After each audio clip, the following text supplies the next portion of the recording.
விவாத மேடை. அகிலம் படைத்து அதில் அத்தனை உயிர்களையும் படைத்து அவற்றின் இருப்புக்கும் சிறப்புக்கும் என்னென்ன தேவையோ அவை அனைத்தையும் படைத்து போஷித்து பரிபாலிக்கும் ஏக இறைவன் அல்லாஹு தாலாவின் பெயரால் ஆரம்பம் செய்கின்றேன். பிஸ்மில்லாஹிர் ரஹ்மானிர் ரஹீம். இவ்வையகத்தில் வைகரையாய் உதைத்த கண்மணியா முஹம்மது ஸல்லல்லாஹு அலைஹி வஸல்லம் அவர்கள் மீதும் அன்னாரின் மனைவிமார் பிள்ளைகள் குடும்பத்தார் மீதும் சஹாபாக்கள் முஸ்லிம்கள் முஅமீன்கள் மீதும் அன்பு சலாத்தையும் ஸலவாத்தையும் எத்தி வைக்கின்றேன். அஸ்ஸலாமு அலைக்கும் வரஹ்மத்துல்லாஹி வபரகாத்துஹு. தாய்மொழி எம் தமிழ் மொழி தனித்துவத்தின் அடையாளம். ஆய்வையும் பகுப்பாய்வையும் தளமாக கொண்டு தன்னம்பிக்கையை பலமாக்கி வார்த்தைகளை வளமாக்கி நாளைய உலகை வெல்லும் தலைவர்களாய் பிரகாசிக்கும் ஆவலுடன் நேர்கொண்ட பார்வையால் எதிர்கொள்ளும் மன உறுதியுடன் சொற்போர் கொண்டு வாதிட வந்திருக்கும் மாணவர்கள்தான் இவர்கள். 1500 வினாடிகள் மாத்திரம்தான். ஒவ்வொரு வினாடியும் நமக்கான சந்தர்ப்பம் என்பதை கருத்தில் கொள்ளுங்கள். ஓய்வெடுக்க இனி நேரம் இல்லை. இது போட்டிக்கான நேரம்.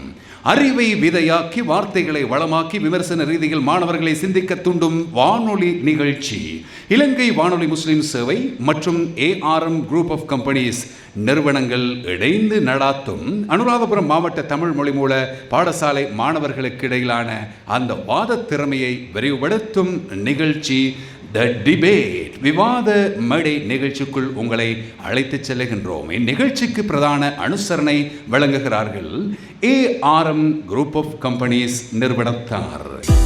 2 தசாப்தங்களுக்கு மேலாக வெளிநாட்டு வேலைவாய்ப்பு துறையில் மக்கள் நாமம் வென்ற நிறுவனம் ARM டிராவல்ஸ். ARM டிராவல்ஸ் மூலம் வெளிநாட்டு பயணிகளுக்கு தேவையான பயணச்சீட்டுகளை விசேட விலை கழிவுகளின் அடிப்படையில் வழங்கி வருகிறார்கள். இலக்கம் 114 மார்க்கெட் சைட் அனுராதபுரம். அனுராதபுரம் திருப்பணி நகரில் சகல வசதிகளும் அடங்கியதாக புதுப்பொலிவுடன் திறக்கப்பட உள்ளது ARM ரிசப்ஷன் ஹால். போதிய வாகன தரிப்பிடம், டிரெஸ்ஸிங் ரூம், ரெஸ்ட் ரூம் உட்பட அழகிய தோற்றத்துடன் காட்சி அளிக்கும் ARM ரிசப்ஷன் ஹால் திருமண வைபவங்கள், கலை கலாசார நிகழ்வுகள், பர்த்டே பார்ட்டிஸ், கூட்டங்கள், மாநாடுகள் உட்பட அனைத்து நிகழ்வுகளையும் உங்கள் விருப்பம் போல் செய்து கொள்ள பொருத்தமான இடம் ARM ரிசப்ஷன் ஹால். அனைத்து விதமான பாதணிகள் மற்றும் பேக் வகைகளை உங்கள் விருப்பத்திற்கேற்ப தெரிவு செய்ய நாட வேண்டிய ஒரே நிறுவனம் ARM லீ ஸ்மார்ட். பிரதான வீதி அனுராதபுரம். தங்க நகை உலகில் தனித்துவ நாமம் வென்ற நகை மாளிகை ARM gold house, bank town, Anuradhapura. இனி இந்த போட்டியின் நடுவர்களாக வந்திருப்பவர்களை நாங்கள் ஞாபகப்படுத்துகின்றோம். அந்த வகையிலே இலங்கை நிர்வாக சேவையின் 1ஆம் தரத்துக்குரிய பணிப்பாளராக இருக்கின்றார். பயிற்சி மற்றும் முகாமைத்துவ பிரிவிலே இது வடமத்திய மாகாணத்திலே இயங்கி வருகின்றது எங்களுடைய ரலியுத்தீன் சார் அவர்கள். அதே போல 1ஆம் தர இலங்கை நிர்வாக உத்தியோகத்தராக இருக்கின்ற எங்களுடைய திருமதி MS சாஜிதா பானு, இவர் வடமத்திய மாகாண சுகாதார சேவைகள் அமைச்சிலே சிரேஷ்ட உதவி செயலாளராக இருக்கின்றார். அதே போல அனுராதபுரம் இங்கே உதவி கல்வி பணிப்பாளராக ஓய்வு பெற்ற உதவி கல்வி பணிப்பாளராக இருந்தவர் தான் எங்களுடைய பீர் முகமது சார் அவர்கள். அதேபோல் அல் அஸ்ஹர் முஸ்லிம் மகா வித்தியாலயத்திலே சிரேஷ்ட ஆசிரியராக இருக்கின்ற ரஹமத்துல்லா சார், இவர்கள் தான் இன்றைய இந்த போட்டியின் நடுவர்கள். இனி போட்டியின் விதிமுறைகளை நாங்கள் மாணவர்களுக்கு ஞாபகப்படுத்துகின்றோம். இந்த போட்டியிலே தனி நபரையோ குழுவையோ சாடுவது கூடாது. ஒரு விதிமுறையை 1ஆம் கட்டத்திலிருந்து எங்களுடைய ரலியுத்தீன் சார் கொஞ்சம் சொல்ல சொன்னார். அந்த வகையிலே இங்கே பார்த்து வாசிப்பதை தவிர்த்து கொள்ளுங்கள் என்பதையும் ஒரு விதிமுறையாக அவர் சேர்த்திருக்கின்றார். என்றளவு நீங்கள் அதனை தவிர்த்து கொள்ளுங்கள். அது உங்களுடைய போட்டி முடிவிலே தாக்கம் செலுத்தக்கூடியதாக இருக்கும். இனி ஒவ்வொரு அணியும் தலைப்புக்கு ஏற்ற விவாதத்தில் ஏற்ற முறையில் விவாதிக்க வேண்டும். அதேபோல தொடிப்பொருள், பேச்சுவாண்மை, சமயோசிதம், குழு ஒருமைப்பாடு, நேர முகாமைத்துவம் என்பவற்றை கருத்தில் கொள்ள வேண்டும். நடுவர்களின் தீர்ப்பே இறுதியானதும் உறுதியானதும் என்பதை கவனத்தில் கொள்வோம். சரி, இன்றைய இந்த போட்டியிலே விவாத மேடையிலே போட்டியிடுவதற்காக இங்கே வந்திருக்கின்ற அணிகள் இந்த மாணவ அணிகள் தான். எனது வலப்புறத்தில் இருக்கின்ற இந்த அணியினர் அனுராதபுரம் கேக்கிராவ முஸ்லிம் மகா வித்தியாலயம்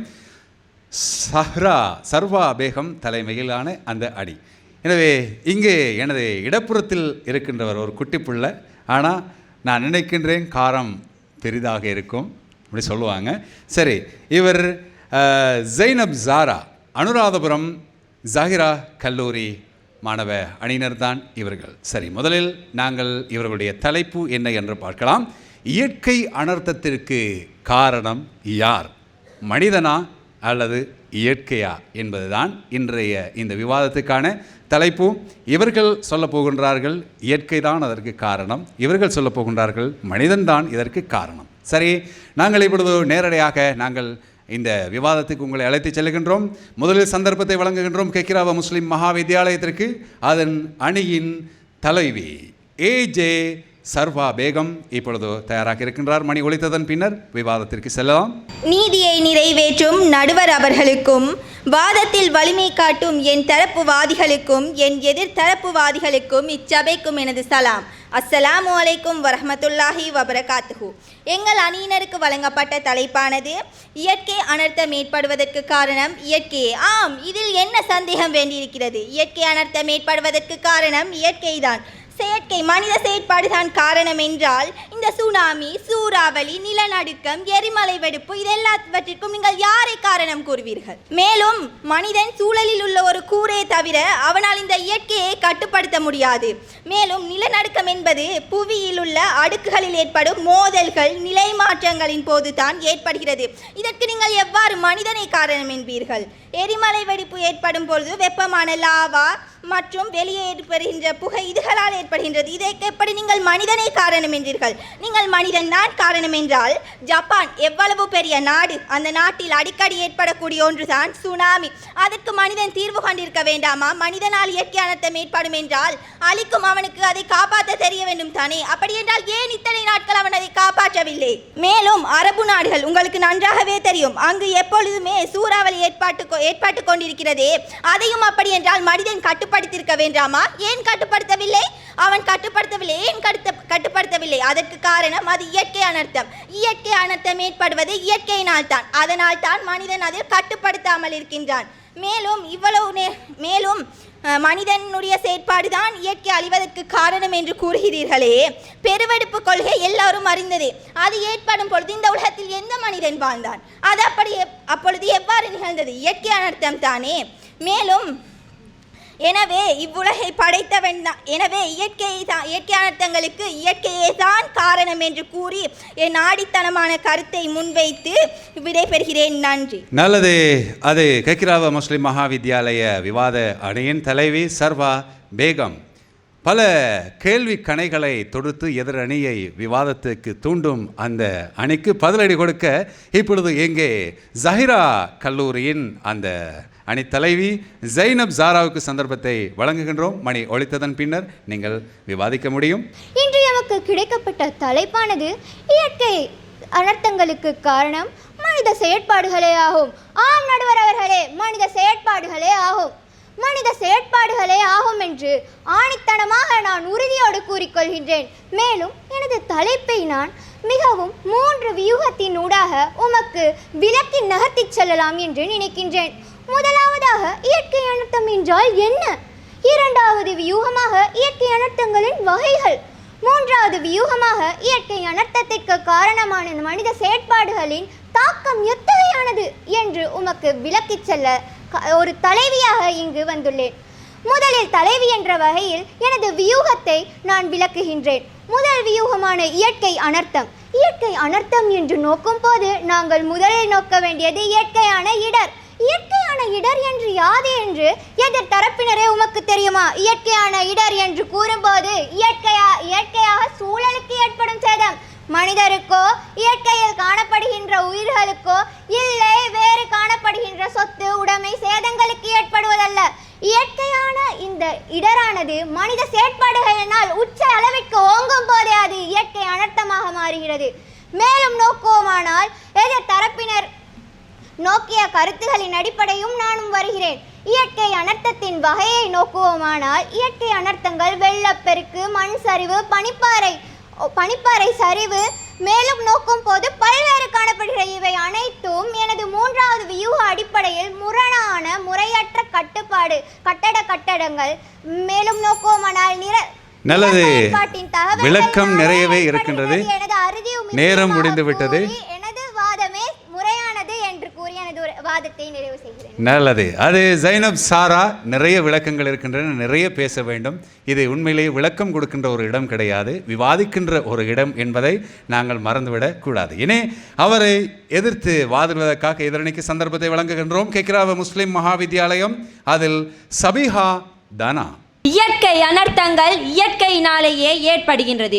ஆம், நிச்சயமாக நிலநடுக்கம், எரிமலை, வெடிப்பு, புயல், பேரலை ஆகியவை இயற்கையால் தான் ஏற்படுகின்றது, மனித செயற்பாடால் அல்ல.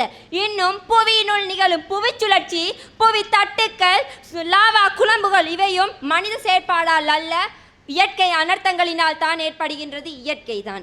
மேலும் இன்னும் கூறுவதாயின் உலகத்தினுடைய வரலாற்று பின்னணியை நாம் எடுத்துக்கொண்டோமே, மனிதர்கள் இவ்வுலகத்திற்கு வரும் முன்பே இயற்கையினுடைய செல்வாக்கு செலுத்தினர் தான் இயற்கை அனர்த்தம் ஏற்பட்டுள்ளது. இன்னும் அமெரிக்காவில் காணப்படுகின்ற கலிபோர்னியா பிரதேசத்தை எடுத்துக்கொண்டோமே, அங்கு பல பணக்காரர்கள் காணப்படுகின்றனர். அதி உயர்ந்த தொழில்நுட்ப மயமான ஒரு நாடாக காணப்படுகிறது. அந்த நாட்டிலேயே தீ விபத்து ஏற்பட்டு விடின் அது என்ன மனித செயற்பாடால ஏற்பட்டது? கிடையவே கிடையாது. மனித செயற்பாடால இயற்கையினால் தான் அந்த இயற்கை அனர்த்தம் ஏற்பட்டது. அந்த இயற்கை அனர்த்தத்திற்கு இன்னும் அவர்களால் ஒரு ஈட்டினை கொடுத்து விட முயலாதாகத்தான் காணப்படுகின்றது. மனித செயற்பாட்டினால் இயற்கை அனர்த்தம் ஏற்படுகின்றது என கூறுகின்றீர்களே, அதை கட்டுப்படுத்துவதற்கான அதிகாரம் கூட இயற்கைக்கு தான் காணப்படுகின்றது என்பதை அறிந்து கொள்ள வேண்டும் எதிரணி சகோதரிகளே. ஆகையால் ஒவ்வொரு இயற்கைக்கும் இயற்கை அனர்த்தங்களிற்கும் இயற்கையை காரணம் என கூறுகிறேன். இத்துடன் எனது விவாதத்தினையும் நிறைவு செய்து கொள்கிறேன். இனி எதிரணிக்கு சந்தர்ப்பத்தை வழங்குகின்றோம். சாயிரா கல்லூரி அந்த அணியில் இருந்து இரண்டாவது பேச்சாளர் MSF மூனாவுக்கு நாங்கள் சந்தர்ப்பத்தை வழங்குகின்றோம். சரி, இந்த விவாதத்துக்குரிய தலைப்பு உண்மையிலேயே உலக அளவில் பேசப்படுகின்ற ஒன்று. ஆனால் இதில் மனிதனா காரணம், இயற்கையா காரணம் என்பதிலே உங்களுடைய விவாதத்தில் தர்க்கம் இருப்பதாக எங்களுக்கு தெரியவில்லை. சரி, இப்பொழுது இங்கே இருக்கின்ற இந்த மாணவியுடைய தர்க்கம் எப்படி இருக்க போகின்றது என்று பார்க்கலாம். எனது தலைவி வகுத்த வியூகங்களின் அடிப்படையில் இயற்கை அனர்த்தம் அதிகரிப்பதற்கு மானிட செயற்பாடுகளே அதிகம் தாக்கம் செலுத்துகின்றது என்பது முற்றிலும் உண்மையான வாதமாகும் நடுவர் அவர்களே. அதற்கான பிரதான காரணம் யாதென்று நினைக்கிறீர்கள் நடுவர் அவர்களே? முறையற்ற நில பயன்பாடாகும். உதாரணமாக குறிப்பிடலாம், சாய்வான பகுதிகளில் மண் சரிவு ஏற்படுத்தும் பயிர்ச்செய்கை நடுகைப்படுகின்றன. குறிப்பாக அதுக்கு நாங்கள் புகையிலை நடுதலை என்பதை குறிப்பிடலாம். அது மட்டுமின்றி முறையற்ற முறையில் கட்டடங்களை நிர்வகிப்பதால் நீர் வழித்தோடும் வாய்க்கால்களில் தடைப்பட்டு வெள்ளப்பெருக்கை ஏற்படுத்துகின்றன. இதற்கு யார் காரணம் என்று நினைக்கிறீர்கள்? இதுக்கு முற்றிலும் காரணம் மனித செயற்பாடுகளே தான் என்று நான் கூறுகின்றேன். அது மட்டுமல்ல, இன்று அநேகமான நாடுகளில் காடுகளை அழித்து பயிர்ச்செய்கை நடவடிக்கைகளில் ஈடுபடுகின்றாங்க. உதாரணமாக குறிப்பிடலாம், ஆஸ்திரேலியாவில் மில்வா என்ற செயற்கையும் இலங்கையில் சேனை பயிற்சி என்றும் குறிப்பிட முடியும். ஆகவே நடுவர் அவர்களே, இதிலிருந்து என்ன விளங்குகின்றது? காடுகளை அழித்து இன்று காட்டுத்தீ உருவாகுவதற்கு யார் காரணம் என்று நினைக்கின்றீர்கள்? இதற்கு காரணம் மனித செயற்பாடுகளே என்று ஆஸ்திரேலியா ஆய்வாளர்கள் உறுதியாக குறிப்பிட்டுள்ளனர். அது மட்டுமின்றி எதிரணி தலைவி கூறுகின்றார், நிலநடுக்கம் என்று. நிலநடுக்கம் உருவாகுவதற்கு மூல காரணமே வெடிமருந்து குண்டுவை வெடிமருந்தை உற்பத்தி செய்து பரிசோதனைக்காக மேற்கொள்வதாகும். அது மட்டுமின்றி எதிரணியர் அரைத்த மாவை அரைத்து கொண்டே இருக்கிறார். அது மட்டுமில்லாமல் எதிரணியர் கூறியிருக்கின்றார்கள், இந்த தீ என்பது ஒரு அனர்த்தம். அது அனர்த்தம் அல்ல, அது ஒரு விபத்து. அது மனிதனால் செயற்படுகின்ற ஒன்றாகும். ஆகவே இறுதியாகவும் கூறுகின்றேன், இயற்கை அனர்த்தத்துக்கு முற்றிலும் காரணம் மனித செயற்பாடுகளே ஆகும் என்று குறிப்பிட்டு விடுகின்றேன். நல்லது. அது சாயிரா கல்லூரி மாணவி மூனா. இனி நாங்கள் எதிரணிக்கு சந்தர்ப்பத்தை வழங்க இருக்கின்றோம். முக்கியமான முறையிலே இந்த வாத பிரதிவாதம் இடம்பெற்று கொண்டிருக்கின்றது. இயற்கை அனர்த்தத்திற்கு காரணம் மனிதர்கள் தான் என்ற அடிப்படையிலே சாஹிரா கல்லூரி வாதிட்டதை இனி எதிர்த்து வாதிடுவதற்காக கெக்கிரா முஸ்லிம் மகா வித்தியாலயத்திலிருந்து நுஸ்ஹா. அனைவருக்கும் அஸ்ஸலாமு அலைக்கும் வரஹ்மத்துல்லாஹி வபரகாத்துஹு. இன்று எமக்கு கொடுக்கப்பட்டுள்ள தலைப்பு என்னவென்றால் இயற்கை அழிவதில் இயற்கை தான் முக்கிய பங்கு வகிக்கின்றது என்று. ஆம், இயற்கை தான் முக்கிய பங்கு வகிக்கின்றது. நீங்கள் கூறுகின்றதே மனிதன் மனிதன் என்று, மனிதனும் இயற்கையின் ஒரு கூறுதான். இது உங்களுக்கு தெரியவில்லையா? மனிதனை உருவாக்கிய இயற்கையால் மனிதனையும் அழித்துவிட முடியும். ஆனால் ஒருபோதும் மனிதனால் இயற்கையை அழித்துவிட முடியாது. மேலும் உங்களுக்கு தெரியவில்லையா, மனிதன் இயற்கைக்கு வருவதற்கு முன்னே டைனோசர்கள், அதாவது இயற்கையினால் விண்கற்கள் பூமியில் விழுந்து டைனோசர்கள் அழியப்பட்டது. இதை நாம் பாடப்புத்தகங்களில் படிப்போம். ஆம், இயற்கையால் தான் அழியப்பட்டது என்று. மேலும் நிலநடுக்கம் மனித செயற்பாடுகளினால் ஏற்படுகின்றது என்கின்றீர்களே, நிலநடுக்கம் எவ்வாறு ஏற்படுகின்றது தெரியுமா? பூமியில் உள்பகுதியில் உள்ள டெக்டோனிக் பிளேட்ஸ் இயற்கையாக நகர்வதாலே தான் நிலநடுக்கமும் சுனாமியும் ஏற்படுகின்றது. இது உங்களுக்கு தெரியவில்லையா? வெளியில் கூறிவிடாதீர்கள், சிரித்து விடுவார்கள். உதாரணமாக, நிலநடுக்கம் 1964 மனிதர் இல்லாத இடத்தில் அலாஸ்கா நிலநடுக்கம் ஒன்று ஏற்பட்டது. மேலும் 2004 இந்தியன் ஓசன் சுனாமி புவிக்கு அடியில் ஏற்பட்ட பிளவுகளால் ஏற்பட்டது. எல்னிலோ மற்றும் லானின்யா ஆகிய அனர்த்தங்கள் 2 தொடக்கம் 7 ஆண்டுகளுக்கு ஒரு முறை இயற்கையினால் தான் ஏற்படுகின்றதே தவிர மனித செயற்பாடுகளால் அல்ல. மேலும் USGS, NASA, WMO, IPCC ஆகிய அமைப்புகள் கூறுகின்றது இயற்கை அழிவதற்கு இயற்கை தான் காரணம் என்று. இது உங்களுக்கு தெரியவில்லையா? மேலும் அல்லாஹ் ஒரு சத்தத்தை கொண்டு ஒரு சமூகத்தை அழித்து விட்டான். ஏன்? இடியும் மின்னலும் உங்கள் மனித செயற்பாடுகளா? இல்லையே. வானமும் பூமியும் பிளக்கப்படும், மலைகள் துண்டாக்கப்படும் என்று அல்லாஹ் கூறுகின்றான்.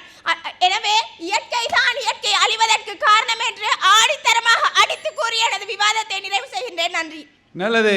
நுஸ்ஹா விஞ்ஞானத்தையும் இஸ்லாத்தையும் இங்கே தனது அடிப்படை மூலாதாரமாக கொண்டு தன்னுடைய வாதத்தை முன்வைத்தார். சரி, அவர் முன்வைத்தால் நாங்கள் விடுவோமா என்ற அடிப்படையிலே எதிரணி காத்து கொண்டிருக்கின்றது. சாஹிரா கல்லூரியில் இருந்து இப்பொழுது வி பிரணீதா தயாராக இருக்கின்றார். அவருக்கான சந்தர்ப்பம் இப்பொழுது பார்க்கலாம். எதிர்த்தரப்பினரின் முரண்பாடான கருத்துக்களை முறையான கருத்துக்கள் மூலம் வெட்டி பேச நான் இங்கு வந்துள்ளேன். அவையோருக்கு என் முதற்கண் வந்தடங்கள். எமது தலைப்பான இயற்கை அனர்த்தத்திற்கு காரணம் மனித செயற்பாடுகளே. ஆம், இயற்கை அனர்த்தத்திற்கு மனித செயற்பாடுகளே காரணம் என நான் உறுதியாக கூறுகின்றேன்.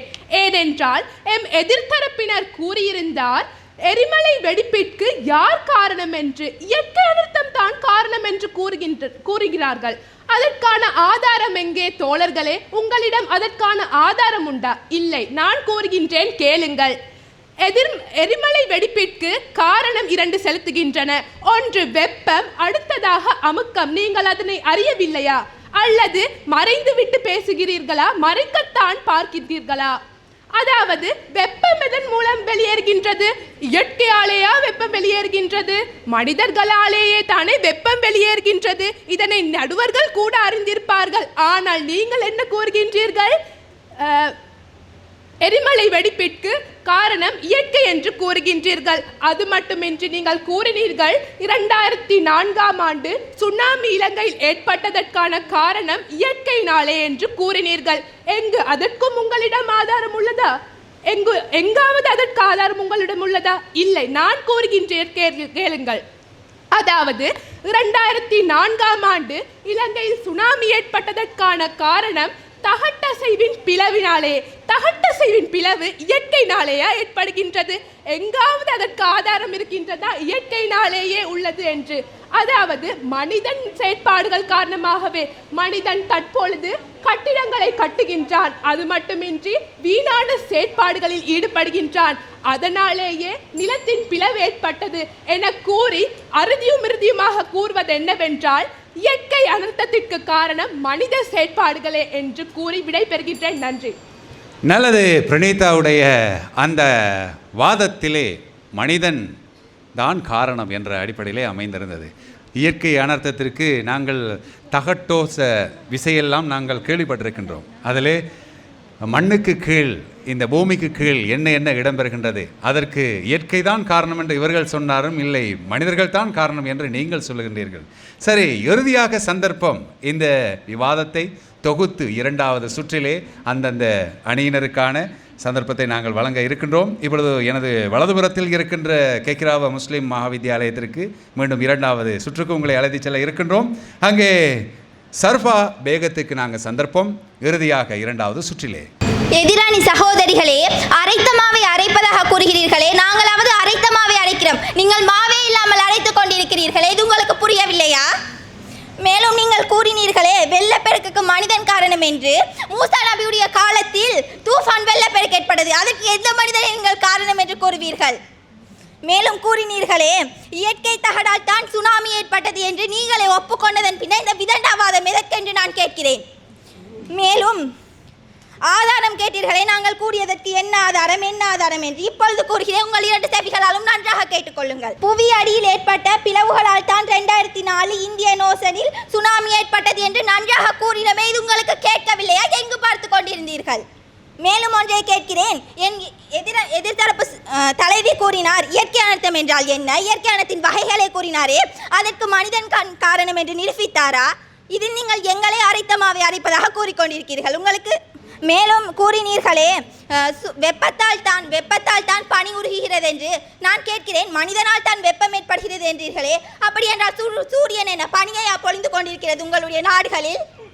மேலும் அண்டார்டிகா, அமேசான் காட்டு பகுதிகளில் மனிதர்களுடைய செயற்பாடுகளே இல்லை. அப்படி இருக்கும் பொழுது 2002 சுமார் 3250 கிலோமீட்டர் அளவிலான பனிப்பாறை உருகியது. இதற்கு மனிதர்களை நீங்கள் எவ்வாறு காரணம் கூறுவீர்கள்? கூறுங்கள் சகோதரிகளே, கூறுங்கள்.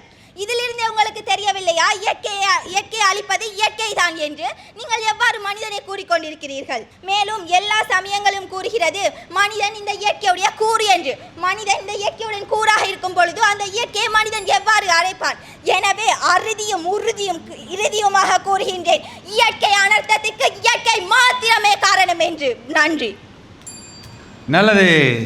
இங்கே கேக்கிராவ முஸ்லிம் மகாவித்தியாலய மாணவ அணியின் தலைவி சர்ஃபா பேகமுடைய அந்த விவாதத்திலே நகைச்சுவையாக எல்லோருமே கண்டு ரசித்தீர்கள். அவருடைய வாத திறமை என்று சொல்வதா அல்லது நகைச்சுவை திறமை என்பதை சொல்வதா என்று தெரியவில்லை.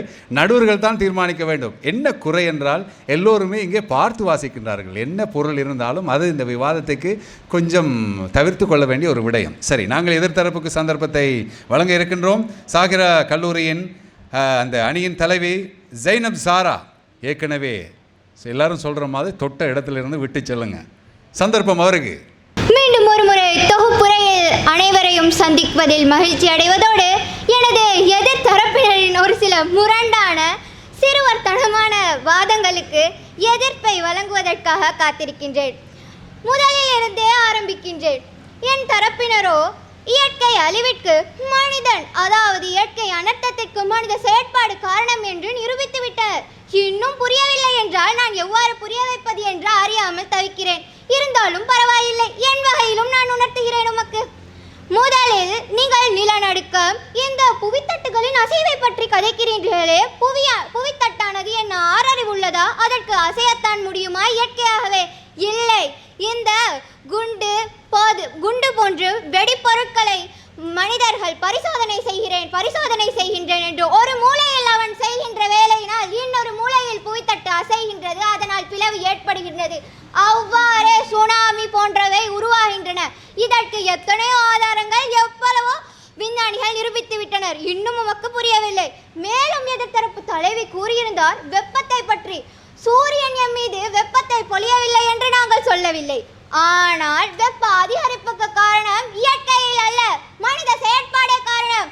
ஏனென்றால் பச்சை வீட்டு வாயுக்கள் என்று அனைவருமே பயந்திருப்போம். இந்த பச்சை விளைவுகள் எவ்வாறு உருவாகின்றன? மனித செயற்பாடினால். மனிதன் சுவாசித்து வெளிவிடும் CO2, அதாவது கார்பன் டை ஆக்சைடு கூட ஒரு பச்சை வீட்டு விளைவு.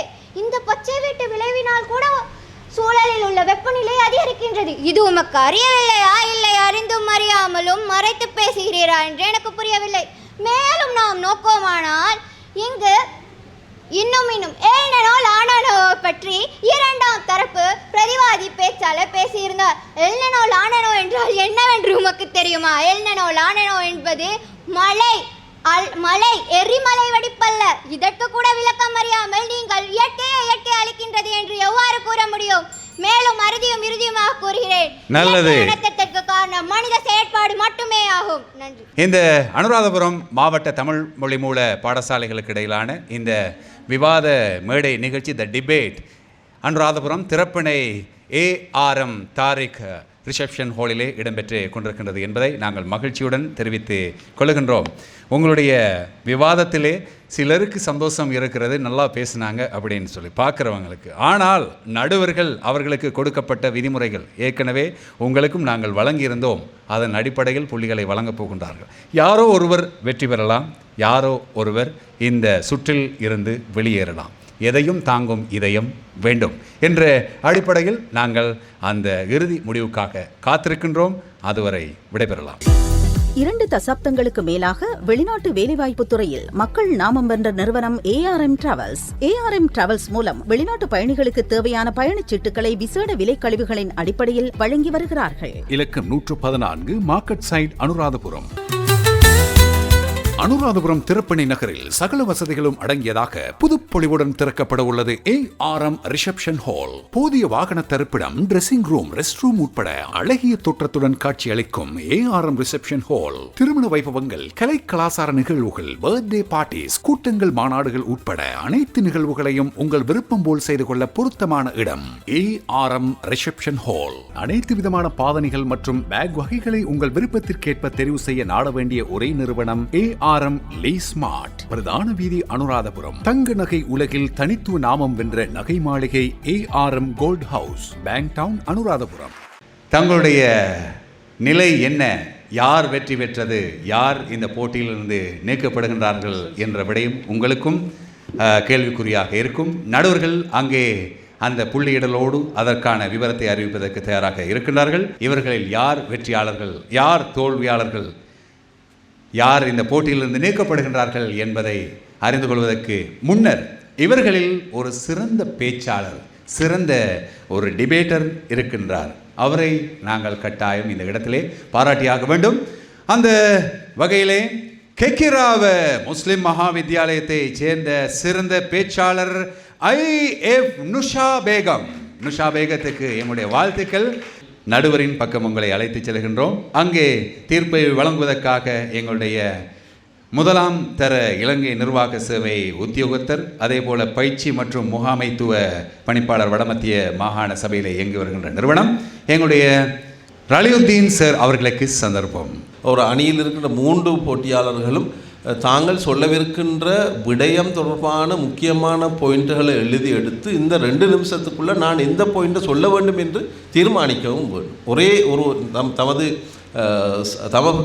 தனது பக்க வாதி சொன்ன விடயத்தினை திரும்பியும் சொல்லப்படாது. அதை நான் அவதானித்தேன். ஆகையினால் நீங்கள் சொல்ல வேண்டிய நேரத்துக்குள்ளே அந்த விடயங்களை சொல்வதிலே சிறு தவறுகள் இருந்ததை நான் இனம் கண்டேன். அந்த அடிப்படையிலே இந்த 2 அணிகளுக்கும் முதலில் நான் சொன்னது போன்ற வாழ்த்துக்கள். இந்த போட்டியிலே வெற்றி பெற்ற அணியாக நமது தெரிவாளர்களால் தெரிவு செய்யப்படுகின்ற அணியாக கெக்ராவி முஸ்லிம் மகா வித்தியாலயம் காணப்படுகிறது என்பதை கூறிக்கொள்வதோடு இந்த நிகழ்விற்கு உங்களது பூர்ணமான, அதாவது நீங்கள் ஏற்கனவே சொன்னது போன்று நீங்கள் சிறு பிள்ளைகள் உங்களது தெளிவு விடயதானத்தில் இருக்கின்ற அதாவது அறிவு என்பவை உங்களுடைய நிலைமைகளை பாரியளவு தாக்கம் செலுத்தி இருக்கும். இருந்தாலும் நான் உங்களுக்கு வாழ்த்துக்களை சொல்லி முடிக்கிறேன். அஸ்ஸலாமு அலைக்கும் வரஹ்மத்துல்லாஹி தஆலா வபரகாத்துஹு. பெரிய வித்தியாசத்தில் நீங்கள் இந்த போட்டியிலிருந்து நீக்கப்படவில்லை. வெறும் 6 புள்ளிகளால் தான் நீங்கள் இந்த போட்டியிலிருந்து விலக வேண்டிய நிர்பந்தம் ஏற்படுகின்றது. அந்த வகையிலே இந்த அனுராதபுரம் சாயிரா கல்லூரி பெற்றுக்கொண்ட புள்ளி 214.6 புள்ளிகள். உற்சாகமான கரகோஷம். அதே போல வெற்றி பெற்றுக்கொண்ட இன்றைய இந்த கெக்கிராவ முஸ்லிம் மகா வித்தியாலய அணியின் புள்ளிகள் 220.3. ஆகவே 6 புள்ளி வித்தியாசத்தில் இந்த அணி வெற்றி பெறுகின்றது. எனவே வெற்றி என்பது எப்பொழுதும் மாறுதட்டிக் கொள்வதற்கல்ல, தோல்வி என்பது விடுவதற்கல்ல, எழுவதற்கு என்பதை நாங்கள் மனதில் நிறுத்துவோம். இன்னும் முயற்சித்தால் நாங்கள் முன்னேற முடியும். எனவே நடுவர்களின் தீர்ப்பே இறுதியானது, உறுதியானது. அவர்களுடைய அந்த விதிமுறைகளின்படிதான் நீங்கள் தெரிவு செய்யப்பட்டிருக்கிறீர்கள். எனவே பாடசாலையிலும் வெளி இடங்களிலும் உங்களுடைய வாத திறமையை வளர்த்துக்கொள்ள இப்படியான களத்தில் கிடைத்த அனுபவத்தை நீங்கள் பெற்றுக்கொள்வீர்கள், அதனை பயன்படுத்துவீர்கள் என்ற அந்த செய்தியோடு உங்களிடமிருந்து விடைபெறுகின்றோம். உங்கள் அனைவருக்கும் அன்பு சலாம். அஸ்ஸலாமு அலைக்கும் வரஹ்மத்துல்லாஹி வபரகாத்துஹு. விவாத மேடை.